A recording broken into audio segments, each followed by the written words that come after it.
Hi, it's Sarah, and I'm gonna read a monologue and then do a sort of a singing practice thing because I'm heading out tonight with a friend to do karaoke. And there's part of me that feels like maybe I should mainly be posting political stuff on here, but there's another part that sort of says like if you're not willing to like go out and be yourself and have fun, then like they've already won, because that's partly what they're cracking down on. So like whatever. Okay, anyways, this is a monologue that I used to read for voice practice like a year ago, and I want to sort of work on it and see how I sound. Okay, let me take a sip. Well, nothing's perfect, Benjamin. I wish my mother didn't drink so much, and I wish I'd never fallen out of that tree and broken my thumb, 'cause it so affects my fingering, I'll probably never play the violin as well as I'd love to. But that's about it for the bullshit, Benjamin. It's only bullshit if you let it pile up. Heaven's in the details. Someone said that. I think Robert Frost said that. I was in this diner with my roommate Diane, and this guy came along with a goat on a rope. And it turns out the reason he's got a little goat on a rope is that he was thrown out the day before for bringing in his dog. But the point is that Diane had stood up to leave, and when she saw the man walk in, she sat straight down again and said, "Well, if there's a goat, then I think I'll have dessert."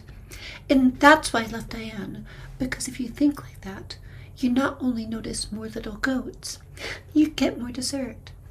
That's a section from Elaine from The Graduate that I used to use for voice practice. So I'm kind of curious how it sounds compared to a year ago, because I have some old videos with that on here.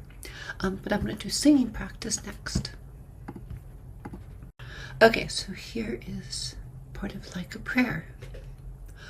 Life is a mystery, everyone must stand alone. I hear you call my name, and it feels like home.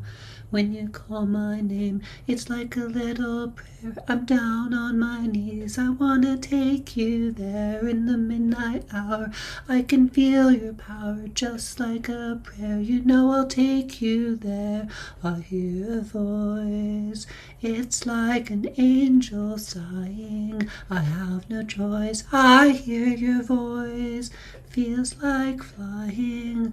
I close my eyes, oh God, I think I'm falling out of the sky. I close my eyes, heaven help me. Okay, so that hopefully will sound okay for karaoke tonight. And now I'm going to show you clips back to back of what I used to sound like, so that you can sort of hear the difference of what I sounded like at 2 years of transition versus about 3 years now. I was in this diner with my roommate Diane, and this guy came along with a goat on a rope, and it turns out the reason he's got a little goat on a rope is that he was thrown out the day before for bringing in his dog. But the point is that Diane had stood up to leave, and she saw the man walk in, and she sat straight down again and said, "Well, if there's a goat on a rope, I think I'll have dessert." And that's why I love Diane. Because if you think like that, you not only notice more little goats, you get more dessert. And that's why I love Diane. Because if you think like that, you not only notice more little goats, you get more dessert. And if you think all of that came really easy, here's a clip from 1 year of transition. Like, I look way older. So I'm going to try to read the Harvard sentences, which for those who don't know are sort of used for testing audio, and people use that a lot for voice practice because it includes all the different consonants and vowels. It was developed a long time ago for testing audio equipment.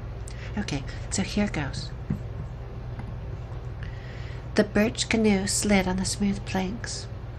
Glue the sheet to the dark blue background.